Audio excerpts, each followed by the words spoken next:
오늘 사명에 대한 다섯 번째 말씀을 드리면서 이스라엘 남왕국 유다에서 활동했던 이사야의 사명에 대해서 말씀을 나누려고 합니다. 각 예언자마다 특징이 다 있거든요. 그 특징이 있는데 흔히 이사야를 가리켜서 뭐라고 얘기하냐면 하나님의 거룩함을 체험한 예언자, 하나님의 거룩함을 체험한 예언자라는 이런 그 특징을 갖고 있어요.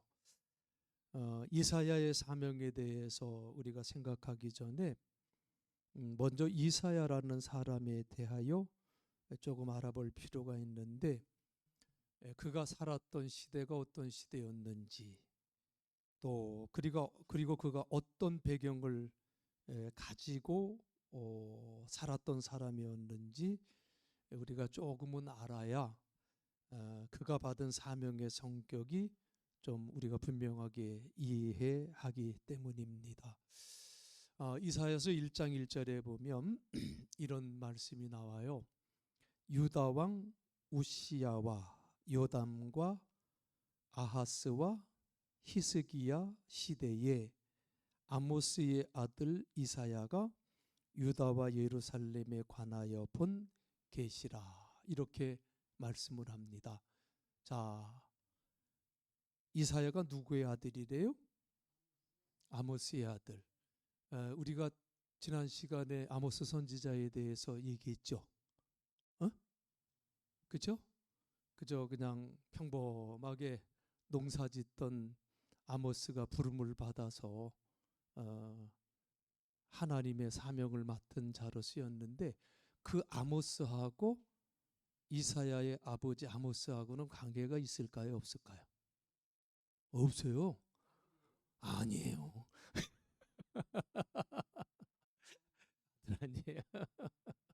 우리 장로님 아들이에요? 놀라셔갖고 말씀하신 아니에요. 전혀 상관이 없어요. 약간의 시대가 중첩되지만 아모스는 북이스라엘에 가서 예언 활동했던 사람이고, 이사야는 남유다에서 활동했던 예언자니까 그 아모스라고 하는 똑같은 이름을 가지고 있지만 절대로 같은 사람은 아니다, 이제 말씀을 드리고, 도표 하나 좀 띄워줄까? 그냥 간단하게 아유, 이게 안 보이는구나. 보이시나요? 저기 이제 이사야가 활동했을 당시에 그 왕이에요. 그래서 처음에 이제 아사랴라고 하는 우시야, 그 밑에 요담, 아하스, 그리고 히스기야, 그리고 히스기야의 아들 므낫세 때 히브리 전승에 따르면 톱에 켜 죽임을 당했다라고 하는 이제 그런 이야기가 이제 전해오고 있는데요.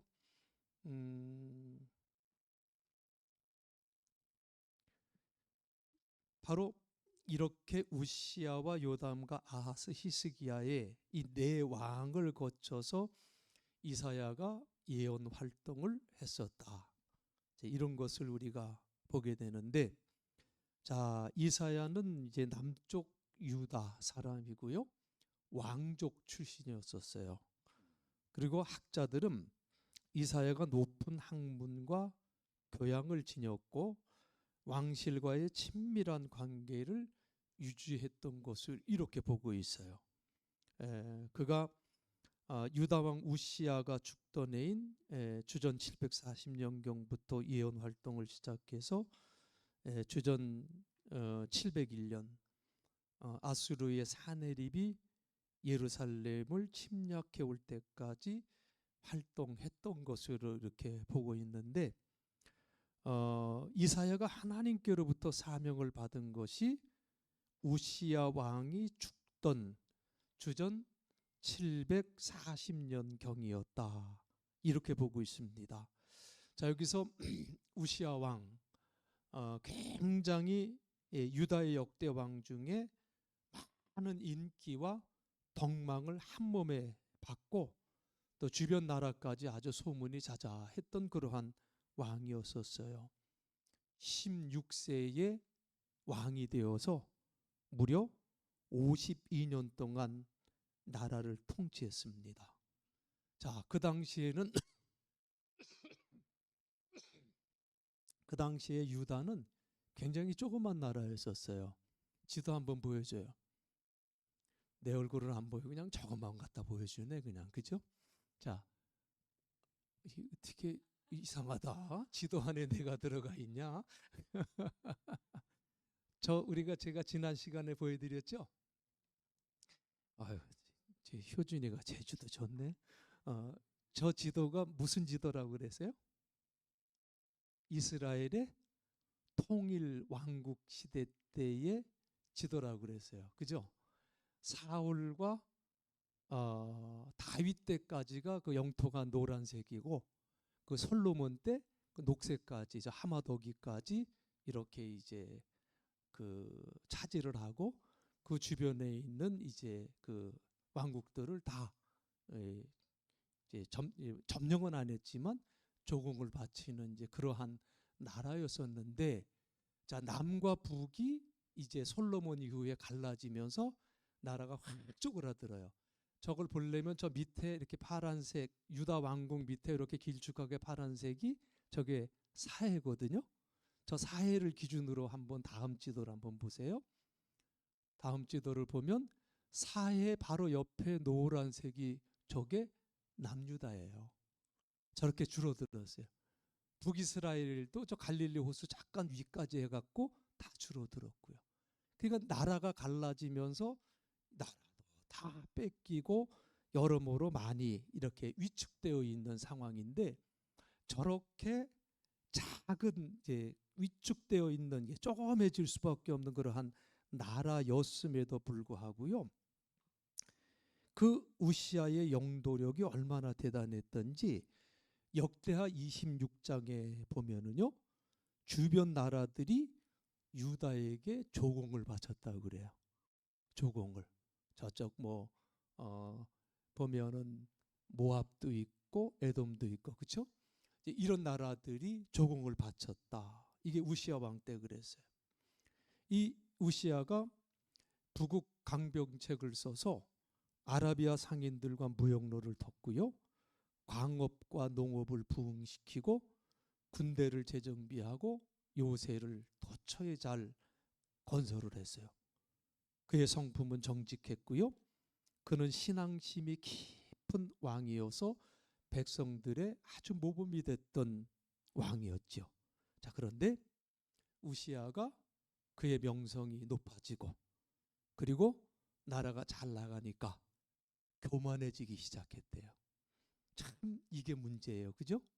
힘들 때는 열심히 하나님 의지하다가 좀 먹고 살만해지고 뭔가 좀 잘 내가 누리며 살만할 것 같으면 사람들이 교만해지기가 쉬워요. 우시아가 그렇게 된 거예요. 자기 분수 잊어버리고요. 역대하 26장 19절에 보니까 제사장이 하는 일까지도 자신이 하다가 하나님의 진노를 받잖아요. 그래서 무슨 병에 걸려요? 문둥병에 걸리잖아요. 야, 우리 김현수 장로님은 참 재밌어. 물어보면 탁탁 대답을 해. 그게 참 재밌어요. 그 대답 안 하고 멀뚱했으면 참 힘들어요. 자, 무슨 병이 걸렸어요? 문둥병이 걸렸어요. 근데 그 당시에 문둥병이라고 하는 것은 누가 걸린다고 사람들이 봤어요? 하나님 앞에 죄를 져도 그냥 지는 사람이 아니요, 아주 많이 진 사람. 왜냐? 당시에 문둥병 그러면 치료할 방법이 없었어요. 그 당시에는. 그러니까 불치병이에요. 그러니까 불치병이 걸릴 정도로 저렇게 앓게 된 것은 바로 뭐의 증거다? 죄가 많은 사람이다. 이렇게 인식을 했기 때문에 사람들이 사는 곳에 함께 못 살았잖아요. 그리고 사람들 가까이 갈 수도 없고, 정상적인 사람들이 자기가 모르게 자기 쪽으로 가까이 오면 그 사람이 모르게 어떻게 해야 돼? 나는 부정한 사람입니다. 부정한 사람입니다. 외치면서 자기 곁으로 못 오게 했던 사람들이 누구요? 그게 문둥병자예요. 그런데 누가 문둥병에 걸렸어요? 우시야 왕이. 정말 통치도 잘했고 정직했고 하나님 잘 의지했던 사람이었는데 말년에 가서 교만해지기 시작하니까 문둥병에 걸렸어요. 그러니 당연히 왕위에서 쫓겨나게 됐고요. 죽을 때까지 별궁에서 거하고요. 그리고 그 병 중에는 그의 아들 요담이 대신 나라를 통치했고요. 결국 문둥병자로 죽어요. 그러면 왕들이 죽으면 왕들의 묘지가 따로 있어요. 열왕들의 묘지. 우리나라 대통령도 죽으면 어디에 묻혀요? 현충원에 묻히잖아요. 그러니까 여기 이제 대통령이래. 왕도 죽으면 열왕들의 묘지에 묻히게 되는데 우시야는 거기에 묻히지도 못했어요. 외딴 곳에 묻혔어요. 그래서 구약 학자들은 역대하 26장 22절 말씀을 중요하게 보는데 우시야의 남은 시종 행적은 아모스의 아들 선지자 이사야가 기록하였더라. 이렇게 말씀을 하고 있어요. 그러니까 아모스의 아들 이사야는 우시야가 다스린 것을 처음부터 끝까지 적어뒀다는 거예요. 이 말씀을 통해서 이사야가 궁중의 역사를 기록했던 사가였을 것이다 라고 하는 이런 주장도 학자들 가운데는 있어요. 자, 이런 주장을 하는 학자들은 이사야가 국제정치의 역학구조를 꿰뚫어 보았고 역사 발전의 방향을 정확하게 내다본 영감의 소유자였다라고까지도 얘기를 하지요. 그리고 특이하게도 이 이사야는 결혼을 했는데 결혼한 대상이 누구냐면 예언자였었어요. 여자 예언자랑 결혼을 했어요. 자, 이사야서 8장 3절에 보면 내가 내 아내를 가까이 하매 그가 임신하여 아들을 낳은지라. 쉬운 성경에 보니까 나는 예언자인 나의 아내를 가까이 하여 임신하여 아들을 낳았다. 이렇게 이제 번역을 하고 있고요. 우리네 성경에도 보면 여러분 성경은 어떨지 모르겠지만 각 주 이렇게 딱 달아놓은 게 있거든요. 이제 그걸 보면 히브리 성경에는 선지자의 아내라고 이렇게 밝히고 있어요. 그래서 성서학자들은 이제 아내로 번역된 이 말을 여선지자로 번역하는 것이 맞다. 이렇게 이제 얘기를 하는데 아무튼 부부가 예언자였는데 아들이 둘이었었어요. 아들을 둘을 낳았어요. 자, 그 중에 한 아들의 이름이 뭐냐면 7장 3절에 보니까 뭐라고 얘기를 하고 있나요? 아들의 이름이 누구예요? 스압, 스알, 야숲. 무슨 뜻이에요? 잘 안 보이세요? 무슨 뜻이라고 그랬어요? 남은 자들이 돌아올 것이다. 이런 뜻이고 다른 아들은 발음하기가 좀 힘들죠. 마헬, 살랄, 하스바스 이렇게 두 번째 아들을 이름을 줬는데 그 뜻이 뭐예요? 파멸이 임박했다. 참 자기 자식의 이름을 이렇게 지었어요. 성경에 보면 이 이름을 누가 짓도록 했느냐? 하나님께서 너희 아들 이름을 이렇게 지어라. 이렇게 말씀하고 있어요.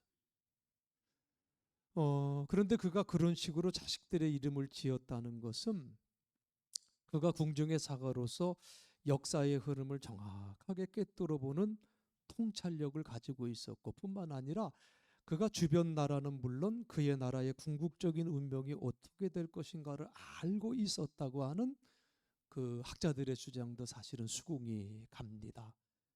가장 나라의 번영을 가져왔고요. 강력한 통치 기반을 닦았고요. 백성들에게는 인기가 가장 많았던 그 왕 우시야가 문둥병에 걸리고 갑작스럽게 죽었다고 하는 것. 그것은요. 이스라엘 백성들에게 있어서는 엄청난 충격이었을 거예요. 아니 어쩌면 이럴 수가 있을까? 그죠?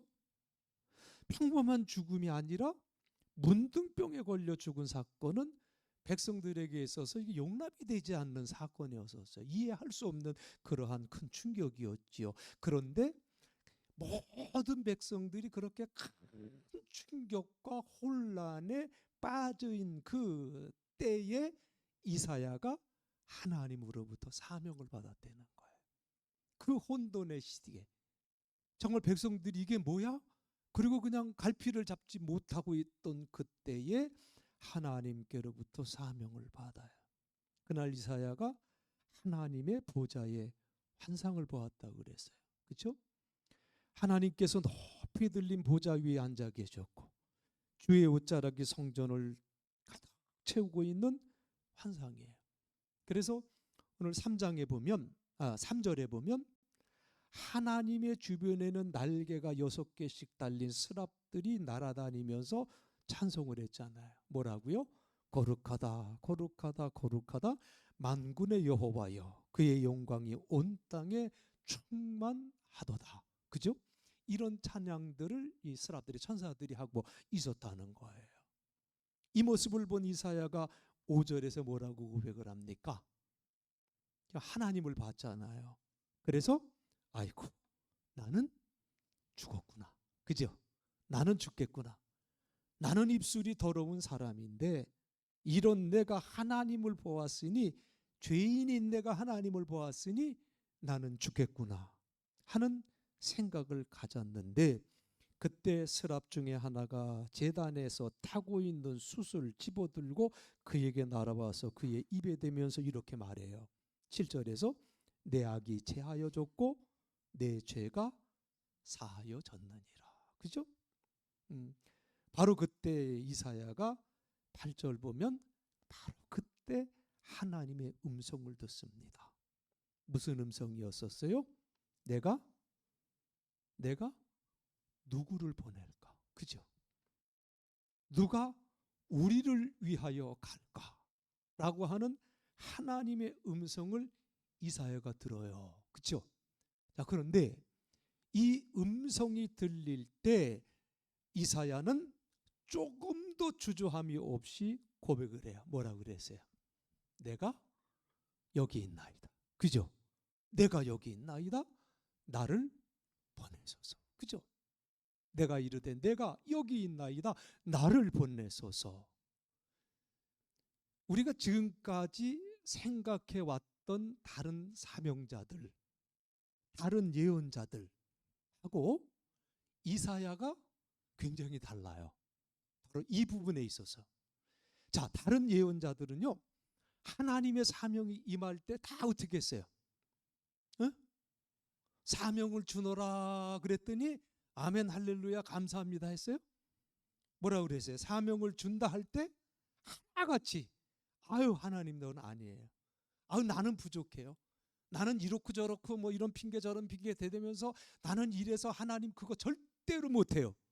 다른 예언자들은 다 그렇게 거절을 했는데 이사야만큼은 그랬다는 거예요. 자격이 없습니다. 나는 어린아이와 같습니다. 나보다는 다른 사람이 더 적합합니다. 누가 그랬어요? 모세도 그랬고요. 예레미야도 그랬고요. 기드온도 그랬고요. 또 누가 그랬어요? 다 그랬잖아요. 다 그랬어요. 그러다가 결국 하나님께서 주신 사명을 받아요. 그런데 이사야는 하나님의 음성을 듣는 즉시에 내가 여기 있습니다.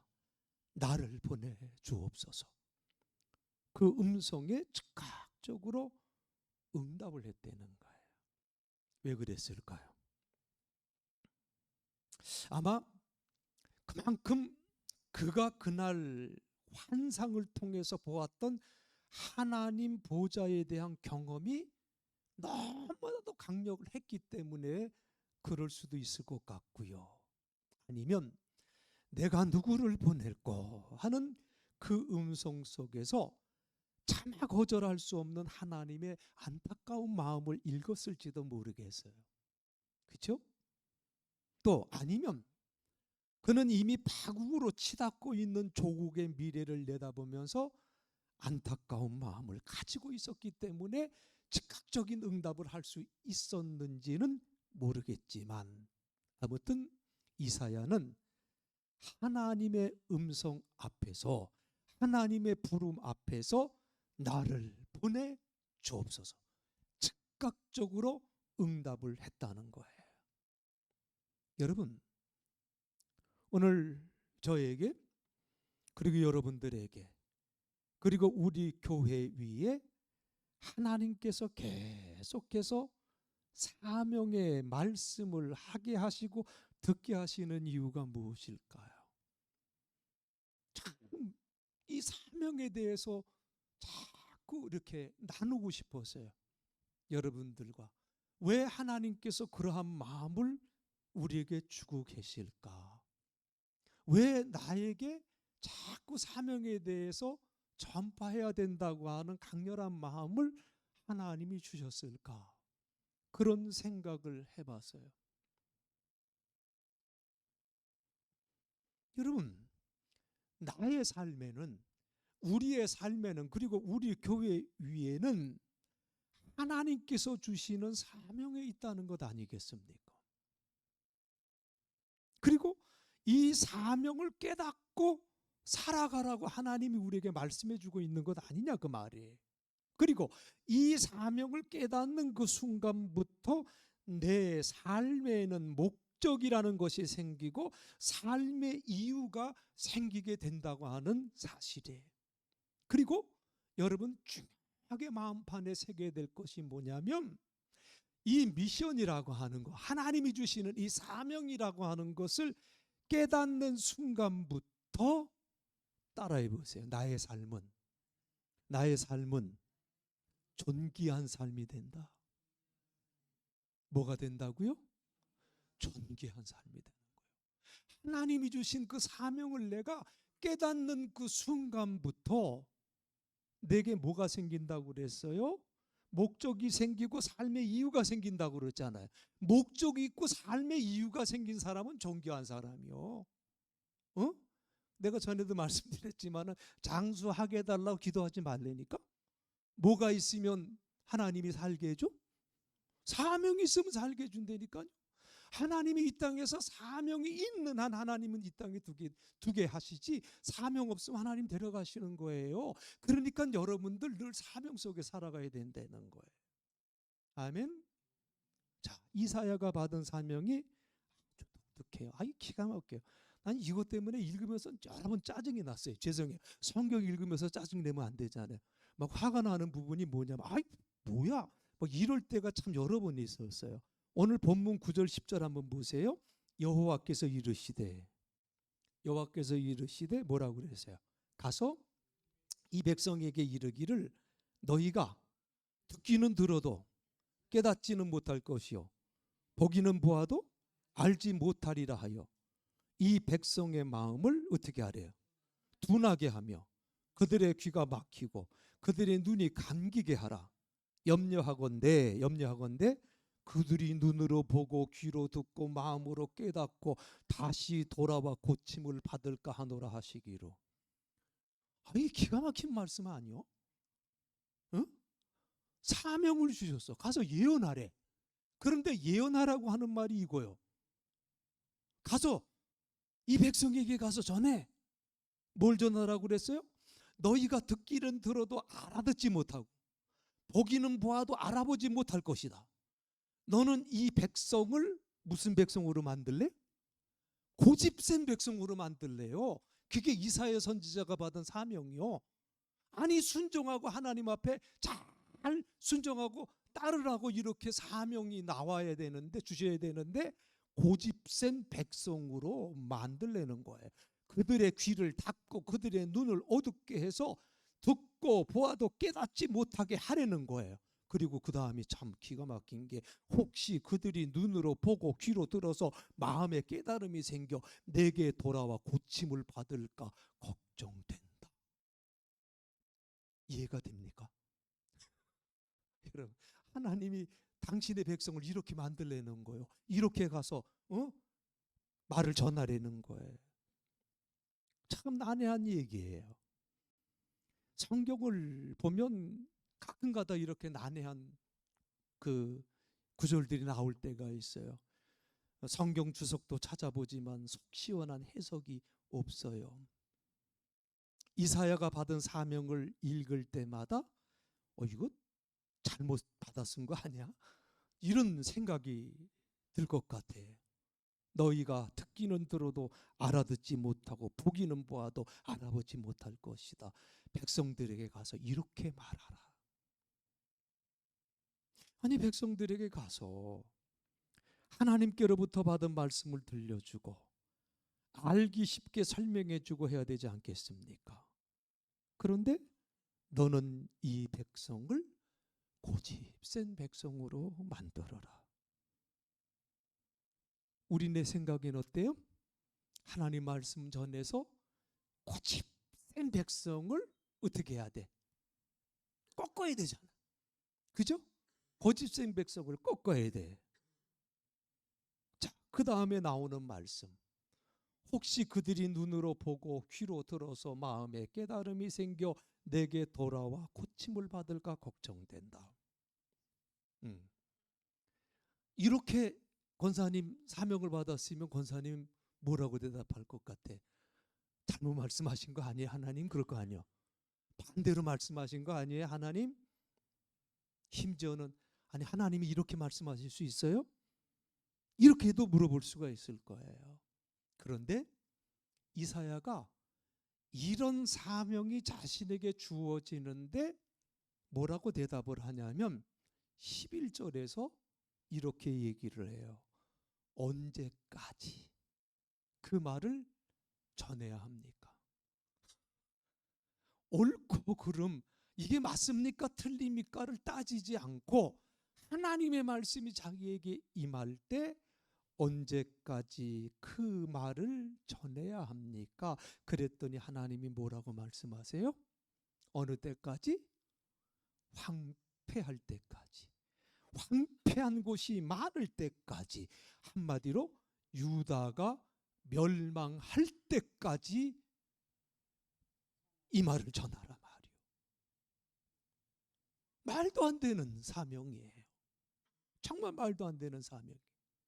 그런데 이 말씀을 보면서 정말 말도 안 되는 또 그 성경 구절을 찾아보게 되는데요. 마태복음 13장 13절로 16절에 이런 말씀이 있어요. 그러므로 내가 그들에게 비유로 말하는 것은 그들이 보아도 어떻게 해요? 보지 못하며 들어도 듣지 못하며 깨닫지 못함이니라.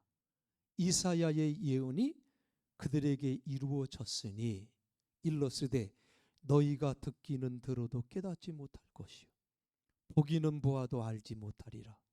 이 백성들의 마음이 완악하여져서 그 귀는 듣기에 둔하고 눈은 감았으니 이는 눈으로 보고 귀로 듣고 마음으로 깨달아 돌이켜 내게 고침을 받을까 두려워함이라 하였느니라. 그러나 너희 눈은 봄으로 너희 귀는 들음으로 복이 있도다 라고 말씀을 하고 있어요. 또 사도행전 28장 25절로 27절에서도 이 말씀이 그대로 나와요. 로마에 도착한 바울이 그리스도의 복음을 받아들이지 않는 자기 동족 유대인들을 향해서 이런 말씀을 하죠. 바울이 한 말로 이르되 성령이 선지자 이사야를 통하여 너희 조상들에게 말씀하신 것이 뭐라 그랬어요? 옳도다. 그죠? 옳도다. 일러스되 이 백성에게 가서 말하기를 너희가 듣기는 들어도 도무지 깨닫지 못하며 보기는 보아도 도무지 알지 못하는도다. 이 백성들의 마음이 우둔하여져서 그 귀로는 둔하게 듣고 그 눈은 감았으니 이는 눈으로 보고 귀로 듣고 마음으로 깨달아 돌아오면 내가 고쳐줄까 함이라 하였으니 그랬어요. 여러분 성령께서 예언자 이사야를 통해서 여러분의 조상에게 하신 말씀은 맞는 말씀입니다. 바울이 지금 그 말을 하는 거예요.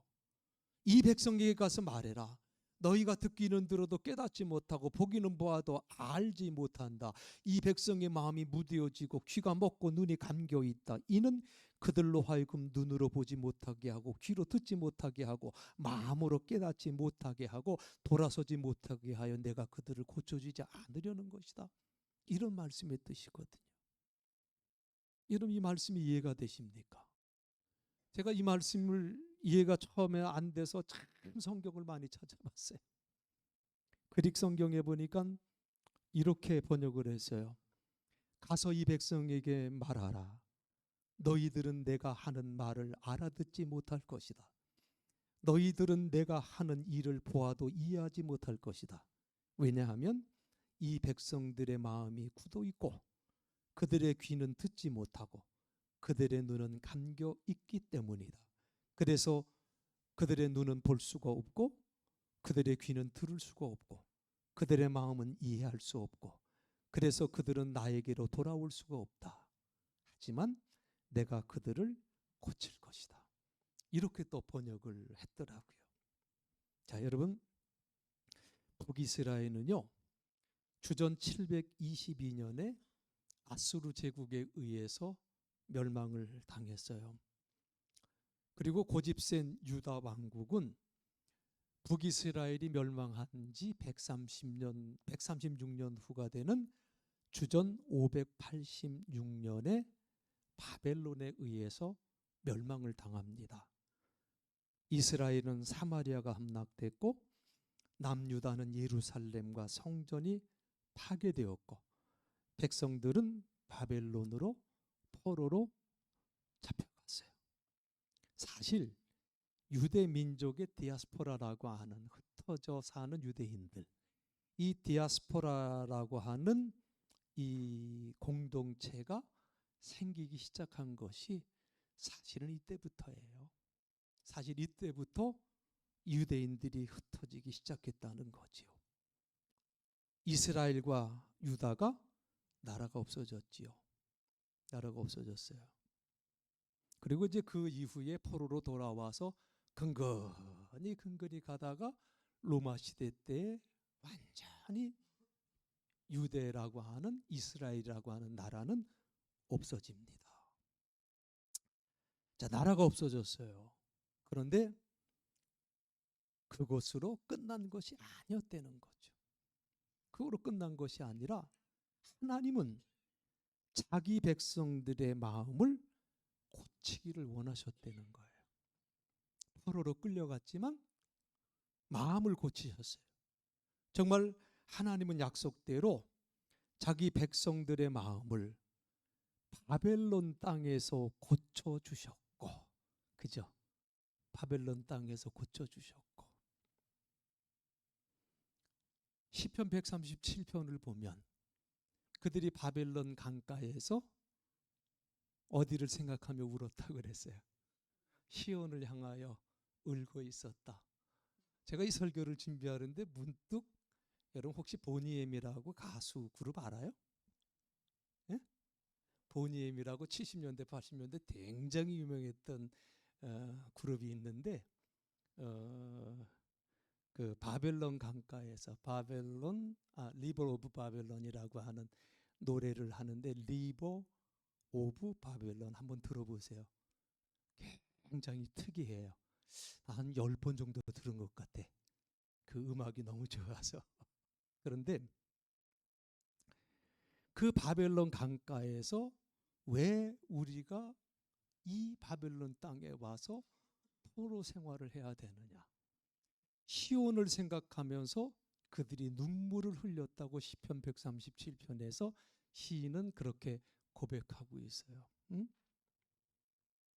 거기서 그들이 지난날의 잘못을 회개하고 하나님께서 고쳐주신 새 마음을 가지고 포로 생활 70년이 지난 후 페르시아의 고레스 왕의 칙령과 수룹바벨 등의 지도자들이 유다 백성을 이끌고 고국으로 돌아와 이스라엘을 새롭게 그들이 건설할 수가 있었었지요. 그리고 성경에 나오지는 않지만 이스라엘 전승의 히브리 전승에 의하면 이사야는 히스기야의 아들 므낫세 때 순교했다고 전해지고 있어요. 그리고 므낫세는 가장 잔인한 방법으로 이사야를 톱으로 켜서 죽였다고 해요. 이사야, 정말 말도 안 되는 하나님의 사명이 주어졌는데 인간적으로는 도저히 순종하기 힘든 그 사명이 주어졌는데, 아니 그 사명을 전하면 자기를 좋아할 사람이 누가 있겠습니까? 진짜 죽이려고 하겠지요. 그러니 므낫세가 톱으로 켜 죽였지 않겠습니까? 그렇게 말도 안 되는 하나님의 사명을 그대로 전했어요. 너는 가서 이 백성을 고집센 백성으로 만들어라. 이사야는 이 사명에 충실했어요. 그는 그가 받은 사명대로 백성들을 고집센 백성으로 만들고 왕들을 고집센 왕들로 만들었어요. 그리고 그는 결국 뭐 때문에 죽었어요? 뭐 때문에 죽었어요? 응? 사명 때문에 죽었어요. 하나님이 주신 그 사명 때문에 이사야는 결국 죽었어요. 여러분, 사명이라고 하는 게 이런 거예요. 사명이 뭐냐? 그 일 때문에, 하나님이 주신 그 일 때문에 죽을 수도 있는 그것이 사명이다, 그 말이요. 응? 여러분, 그래서 제가 이 사명 첫 시간에 말씀드릴 때 얘기했잖아요. 사명은 내가 할 수 있는 게 아니라고 그랬잖아요. 내가 할 수 있는 건 취미생활이라고 그랬어요. 응?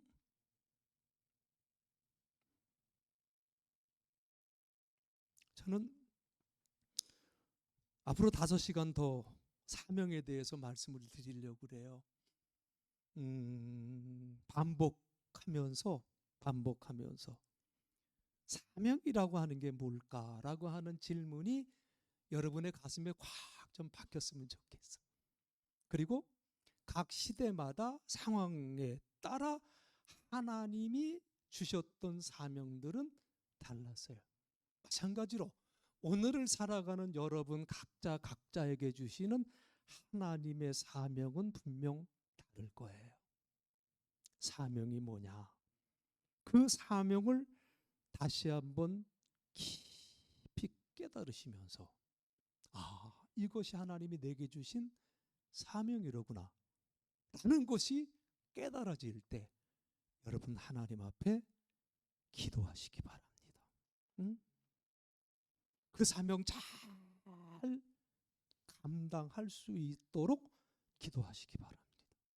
그리고 그 사명 잘 감당해서 축복받고 잘 사는 것만 여러분 기대하지 마세요. 필요하면 하나님께서 이것도 분명히 주세요.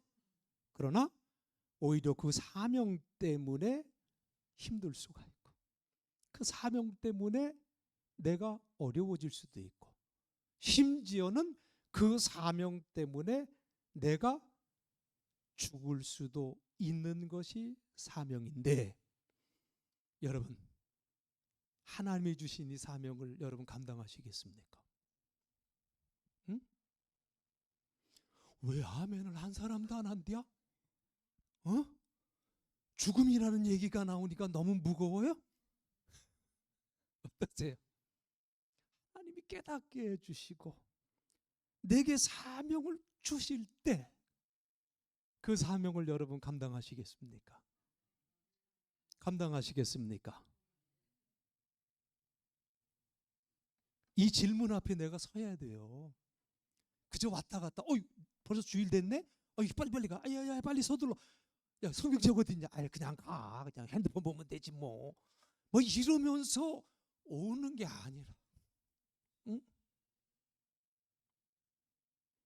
그게 신앙의 삶이 아니라 참된 신앙의 삶이라는 것은 내가 하나님 앞에 사명자로서 서는 거예요. 아멘이십니까? 사명자로서 그 앞에 설 때 내 대답이 과연 뭘까? 고민하자는 거예요. 내 대답이 뭘까? 고민하면서 우리 찬송가 586장 찬송하고 이 사명 앞에 선 나의 대답을 갖게 해달라고 하나님 앞에 통성으로 기도하겠습니다. 586장 찬송하고 통성으로 기도합니다.